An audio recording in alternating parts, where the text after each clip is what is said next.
andito si Ate Jamaica. And wala si Dudoy. So, anong message mo kay Dudoy? Kasi hindi mo siya nakikita pa eh. Ano po? Kung nanonood man po si my reference, gusto ko po kung sabihin na sana magkameron po kahit kahit minutes or hours or days lang na mag-banding po kami or magkakita man lang po. Kasi nga, basta nga si Dodoy. Ito, nung unang punta ko po dito, siya po agad yung chinat ko kay Sir Alvin. Ay, sa'yo po ate, sabi po nasaan po siya. Tapos yun, di ko na din po siya nakikita nag-online. Kaya ini-stop ko na lang po yung mga picture namin. Yun, Dodoy. Merry friends. Ayan, may message sa'yo si Dodoy Jamaica. Andito siya. Hinahanap ka. Wanted, Merry friends. May nakikisawsaw. So, ano yung pagbabago na nakikita mo ngayon sa mga nasa paligid mo? Like yung mga kabatchmate mo or mga kakilala mo na kung halimbawa nandito ka, ano yung mga possible na pwede at maging kapareho ng sitwasyon nila? Siguro po kung di ako nagpatuloy dun sa Sisters of Mary, siguro po may pamilya na ako ngayon. Siguro Bakit yung mga mo may pamilya na, sariling pamilya na? yung iba po, tapos yung iba naman po may asawa na, yung iba may yung may boyfriend po. Wait lang. So, nga yung may tumawag po kasi kaya naputol yung namin conversation. So, nga yun yung about sa mga kakilala mo? Sa mga barkada ko dati. Kasi po yung iba po, hindi ko na po maintindihan yung karakas po ng ugali. Yung iba na po sila makitungo. Tapos, dati baga po, yung batang kalye ako. Batang kalye. Nasa ka lang, nasa labas. Po, kung ano po sinasabi ko na nakakasakit sa kapwa, pero para sa akin joke lang. Tapos nun, yung parang nagtatanong sila na ganyan, parang ayoko na lang sagutin, na yun po na lang ako. Kasi nga po, masaya natin. So, may mga may mga tao naman na, may mga tao ba na kinukumusta ka? Or na, kumbaga, nagiging proud sa'yo sa ginawa mo, ganun? Opo, lalo na po si mama, sila tita. Tapos kayo po, di ba? Oo, syempre ako unang-una. Sabi ko nga sa kanya, proud ako sa'yo kasi yun yung ginawa niya na pinili niya yung landas na, kung ano yung landas niya ngayon na tinatahak, sana nga ay dire-diretso, Nga po. Kaya 3 years na lang, or 4 years ka. So yun, tsaka lagi kang kinukumusta din ni Tita Emmy. Sana nga daw yun. Mag-hi ka kay Tita Emmy and Tito Dan. Nga po. Nung din po, nung visiting day. Visiting day. Yung visiting. Napapanood ni Tita Emmy yung mga mo. Yung kahit nag-video call tayo noon, napanood yun. Ni-record ko yun eh. Na-i-vlog ko din yun. Kasi parang may update si Tita Emmy. Kahit pa paano ay alam niya kung tsaka yung mga viewers na nakakakilala sa'yo. Yan, may update kahit video call lang yun. Na-record ko yun. Nga po. So, yan. Po, kay Tita Emmy, tas po kay Tito Dan, sobrang nagpapasalamat po ako kasi kahit wala na po ako dito sa Bicol, nandun po ako sa Cavite, sa Biga, hindi pa rin po sila nagtigil na mag-support po sa amin, especially na po sa pamilya namin na nung umalis po ako, ang dami din pong trials na kinaharap, pero proud po ako kasi nga po ang tatag po nila na kahit sobrang hirap na po ng pinagdadaanan, hindi po sila gumagawa ng masama. Sinasolve po nila ang mga problema po nila sa tama pong paraan. Saka po, hindi po sila nagmayabang na kaya ko to, kaya nila yun, hindi nila kailangan ng tulong. Naging humble pa din po sila, nag-ask pa din po sila ng help, kaya napagtagumpayan po nila. Salamat din po sa sa mga tulong nyo din po. Tapos, saka po kapag nagro-rosary din po kami dun sa Sisters of Mary, ini-include pa isa-isa po, pamilya muna po, sunod pag-aaral, sunod roommate, sunod kayo na po. Hanggang sa nagiging buong mundo na nga po yung intention ko sa pag ano. Pag nagpipray ka o Oo, ano. kaya thank you din po. Kasi yung pagpipray kasi hindi man lang sa pansarili yun eh. Oo nga po. Mas maganda pa rin na hindi si Ali, mas maganda pa rin na kasama natin yung iba. Hindi lang relatives, hindi lang ano, sa lahat ng ano, yun ang maganda. Yun. Thank you din nga po kay God kasi minsan kahit naging disobedient ako dun sa sa Sisters of Mary, dinidinig niya pa din po yung mga dasal ko para sa inyo, para din po sa pamilya Ay, ko. thank you. I thank you. Thank you sa pagdarasal sa amin. Lahat ng nakisaw-saw po si Ate Ali at gusto niyang makita sa video. Ha? Uy, naglalaro po sila kaya sabog yung ano niya. Oh. Ano po si MJ. Yun. Okay, may naaalala ko. So, ano tayo, for the interview tayo. So, naisip mo, na-i-share mo sa akin about dun sa mga may bumabalik sa'yo na parang kinai-stressan mo minsan na nagkakaroon ka ng anxiety dahil sa ano mo yung mga fast mo. So, kumusta ikaw no? Nalampasan mo o hanggang ngayon ganun pa din? Nilalampasan na po kasi Ayun. doon po sa ini-schoolan ko, ano po, madali lang po nasasolve yung problema po kasi nga po, madami din pong mga nag-guide. Saka, kailangan din po, naisip ko din po nung nandun ako, kailangan ko din maging matatag doon kasi po, ang daming expectation sa akin, ang laki ng expectation. Saka, Bakit? Sinong nag-expect ng malaki? Kami, kumbaga naging mo kami, parang inspirasyon, parang motivation, parang ganun. kasi ilang beses ko din pong na-disappoint yung Hindi, sabi ko nga naman sa'yo, di ba? Sabi ko lagi sa'yo na kasama yun sa buhay. Yung, lalo na yung age mo, buti nga at nalampasan mo at umano ka sa magandang tahak. So, yun. So, hindi ka na. Kaya, buti at nalampasan mo yun. So, ano nang mga iniisip mo ngayon? wala po. Iniisip ko lang, pag dumating na po yung January 3, sabi ko, sana makayanan ko pa din yung mistake. Kahit nag 1 year and a half na po ako doon, pa din, mahirap pa din pong malayo sa pamilya ko, especially na po sa mga kapatid ko kasi simula po nung mga baby pa sila ako nag-aalaga. So, Kaya mo yan, basta sa pangarap, hindi lang para sa pamilya mo. Ang uunahin lagi sa ay yung parang sa buhay mo. Yung parang magiging, parang, anong tawag doon? Kung ano yung ginagawa mo ngayon, yun yung parang aanihin mo in the future.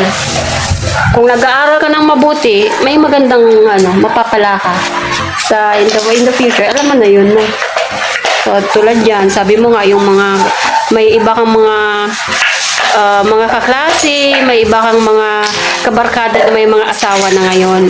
So, dapat bilong ka doon, nabilong ka sana doon. Pero, talagang yung Panginoon napakabuti sa'yo.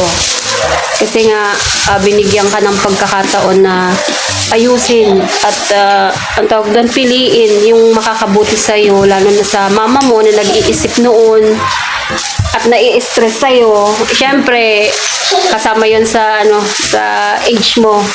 Yung kumbaga yun yung tulong para isa din yun sa experience niya at saka yung mga experience niya nung yung paghihirap niya kasama yung magulang niya, nakikita niya, kaya siguro na nabago yung isip niya na mag-aral. Tama ba ako? Hindi. Anong problema? Ano yung inaano mo noon? Ano yung naisip mo noon? Bakit nga yun yung parang inano mo na na landas? Ano talaga yung naisip mo noon? Bakit sumama ka sa SOM noon? Sisters of Mary po. Ano talaga yung purpose mo, reason mo? kasi nga po, na yung parang nararamdaman ko na po na nag-iiba na po yung tingin sa akin ng mga tao kasi nga po, dati sobrang gala ko talaga po kahit gabi na, sobrang gala talaga ako ng gala. Tapos, pag hindi po ako nagpapaalam kay mama na gusto na ako pupunta, basta na lang ako tatakas. Tapos, kahit pagbawalan ako ni mama, tumatakas pa rin ako, dumadaan ako doon sa may gilid. Tapos yun, para sa akin, kaya ako pinili ni God na makapasa. Kasi po, madami kami, tapos ako lang yung nakapasa Oo, sa Mercedes. municipality ng Mercedes po, kung saan eto, sakop nila, siya lang po yung nakapasa. Ano, kaya talagang may talaga nakalaan sa'yo na kapalaran. Pero yung kapalaran na yun, ikaw yung gagawa nun. Nag-guide lang ang Panginoon kung ano yung hinihiling mo, yun yung ibibigay sa'yo. May mga trials man siguro, pero alam ko na makakaya mo yan kasi nakaya mong maghiwalay sa kanila eh. So, eto, ano ang message mo sa mga kapwa mo teenager? Na nag-aaral ngayon, may mga pagsubok o mga yung magandang mensahe. Para sa akin po, sa mga na-experience ko, sabi ko lang po na mas sa una lang po. Okay. Sa una lang po, masaya yung yung pagbo-boyfriend, ganyan. Oh, sipin nyo. Sa una lang po yung masaya, pero sa huli po, iba po yung magiging outcome niya, yung parang may takot. kakalabasan. Opo, may takot, may mga na-disappoint, ganun. Tapos po, masaya po sa una, pero pag nagtatagal naman po, nagbabago din po yung, di ba, yung tao, nag-iiba din po yung Oo. ugali. Kaya po, Tsaka yung bata ka pa baga, hindi mo alam yung direksyon. Kasi lang yun, tumitibok-tibok lang yung nyo yun puso nyo nun eh. Hindi nyo alam in the future kung anong mangyayari na sa inyo. Naisip mo ba yun? Hindi. Hindi mo naisip kasi Opo, kasi- in love ka.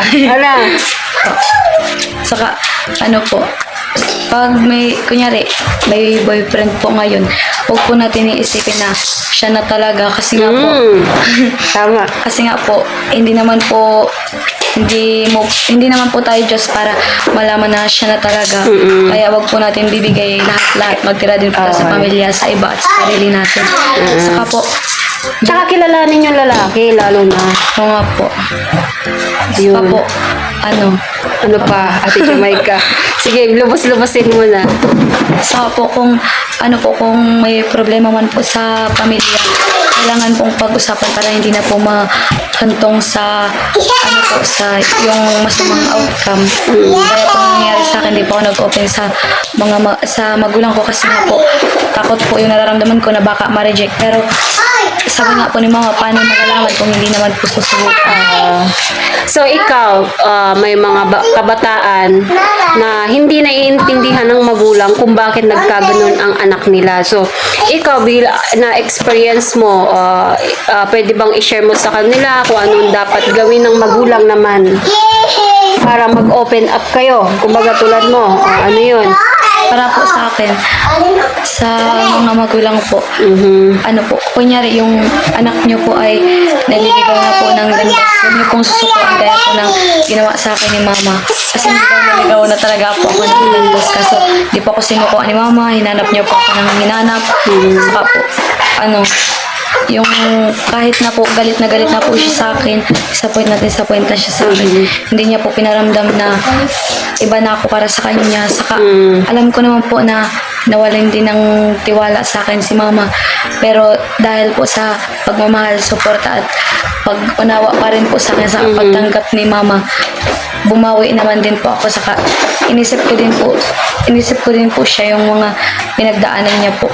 Hindi ko pwedeng baliwalain para lang sa isang tao na sa una lang kaya hindi ko naman alam kung ano mangyayari sa future.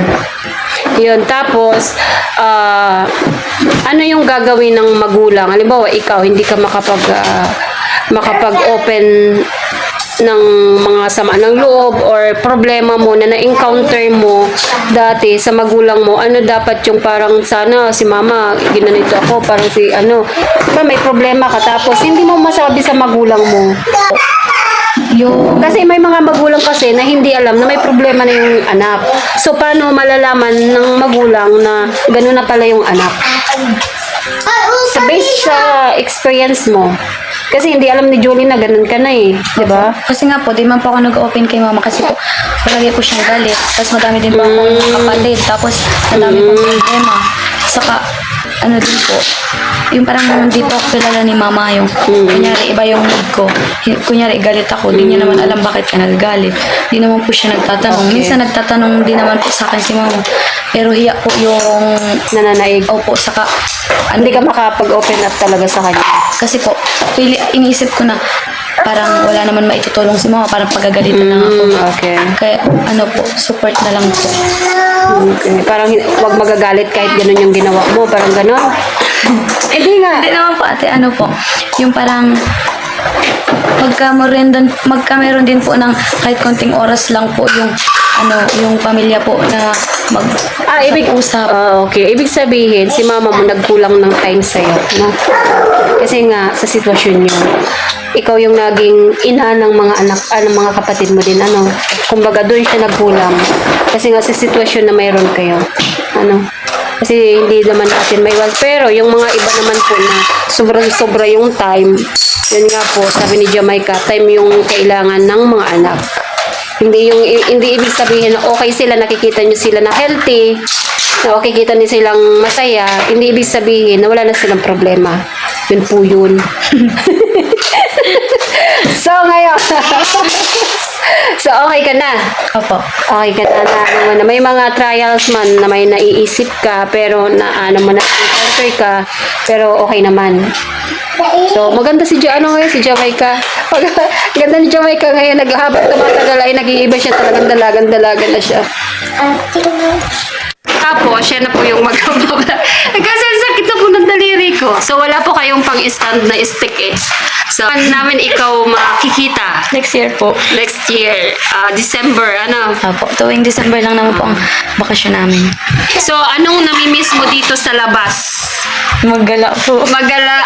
Pero, ganun ka pa rin bang magala? Yung mga gala. Po, may may limitasyon na saka limitasyon. nagpapaalam na din po ako kay mama, saka nagsasabi din po ako ng oras kung kailan ako aalis, kailan din ako babalik. Saka nami-maintain ko naman po siya kasi ganun din po yung practice namin doon. So, iba na po yung siya yung ina-interview ko, siya yung naghahawak ng Tapos, alam ko na masaya ka dahil nakita mo yung mga kapatid mo, di ba? Lalo na po si MJ. Si MJ kasi ito kasama niya si Ali daw, kasama niya si Ali. So kasama niya si MJ, pumunta po dito. Buti at nakapasyal kayo, ano. Ayun, tapos ano pa ba bang tatanong ko sa kanya? Okay naman siya. Yung grades mo okay naman, ano. Ano yan, may with honor doon? May with honor din ba doon? Mayroon. Okay. Parang the same lang din dito, ano? So, ang mga bata dito, malalaki na, ano? Nagulat ka si MJ, si Ali. Mga po, nung binablog pa ako, baby pa to. Tapos, ano pa ba? Wala na akong maisip na tanongin dito eh. Kumusta si mama mo ngayon nung nakita ka? Okay lang naman po. Tapos, nung pagpunta ko nga po doon, nag-desagay po ako sa kanila sa lolo ko. Tapos, yun, parang, kita naman po sa mukha nila, sa tono ng salita nila na masaya sila sa kung sino na ako ngayon. Ganun po. Tapos, palagi po akong ganay-kwentuhan ni mama na sinasabi ko ng ibang tao na buti pa yung anak mo nagbago, buti pa yung anak mo School. Opo, naging maayos daw yung buhay. Tapos, nung visiting day din po, nahihiya talaga kami ni mama. Nahihiya po kami, kaya ang dami kong gustong sabihin sa kanya pero di ko masabi. Kaya ang ginawa ko na lang po, pinag-isipan ko na yun gabi pa, sabi ko, kahit wala akong bisita, magdadala ako ng ballpen at papel. Tapos Pero hindi mo alam na nandun si mama mo na. Talaga yun, kasi alam ko po talaga na walang pera. Kaya sabi ko pa nga po nun, sana magkapera po sila, mama, nagdasal pa ako na para makapunta po sila. Tapos, plano ko na po nun, kasama ko na po yung mga dormmate ko. Doon na po ako sa pamilya nila. Tapos nakita ko po si mama at si MJ. Tapos nag-effort naman po sila na magdala po nung macaroni spaghetti sa macaroni salad kasi paborito ko po yun. Tapos ramdam ko man po yung effort kahit yung macaroni salad po walang fruit cocktail. Ano lang yun nandun? Ano lang siya. Yung parang gatas lang po. Tapos yung macaroni. Yun lang po. Tapos cheese. Tapos sabi ko, tapos nag-thank you na lang din po ako nun kasi nga, syempre mahirap naman po yung buhay. Tapos yun po, ang dami kong gusto kong sabihin kay mama. Ramdam ko din po yun kay mama, pero nahihiya po kasi kami kasi isa't isa ni mama. Kasi nga Hindi kaya talaga close si mama mo. Ano, hindi ka lang talaga ano. kasi nga nahihiya din to. Kasi nga po si mama emotional yan. Kapag once na nag-open ka po dyan, Iiyak na siya. hanggang umaga po yan. Iiyak na siya. Saka yun, sabi ko na lang kay mama, nung pinapahanap mga kati ng Gcash, sabi ko po nun kay mama, mama, papel ako dyan. Kung may gusto kang sabihin, sulat mo na lang. Tapos tinagalan ko talaga po yun. Ang bagal ko maglakad, di ba ate, nagbablog ka pa nun. Tapos pagbalik ko nun, dala-dala ko na yung perang bigay mo po. Tapos sabi ko kay mama, bigyan niya pa bigay mo po. Sabi ko, nung mag-aalisa na po, mag-uuwian na. Ay sabi sa akin si mama na, ate, may sulat ako dyan, basahin mo na lang ha. Tapos sabi, tapos nag-oo na lang ako. Tapos po, nung pag-akyat ko sa dorm namin, naligo agad ako. Tapos, talaga siyang basahin kasi nakabahan ako. Mahaba. Opo, mahaba siya. Tapos may ever there, Jamaica pa. Tapos, yun na nga po, ang dami nang sinabi ni mama. Tapos, sa huli pa nun, ang palagi niya binabanggit, proud daw po siya sa akin. So, yun. And sa mga viewers po na nakakapanood po sa amin, wala po sa pamilya po namin, isa pong pagbati ng maligayang Pasko po at manigong bagong taon po ngayong 2026 po. Ayan. Sana po ay mag-enjoy po tayo at ligtas sa anumang kapahamakan po at enjoy lang po ngayong lalo na po sa New Year. So, sana po ay ligtas tayo. So, yun po. At nakausap natin si our dearest Jamaica. May po ang pangalan niya sa Sister Mary. Maymay. Stand for ano yun? Hindi ko po alam. Hindi man. Basta Maymay lang. Kinuha ko na sa gitnang Jamaica. So, yun po. And hanggang dito na lang po. Next time uli po. So, bye-bye ka na. Thank you po.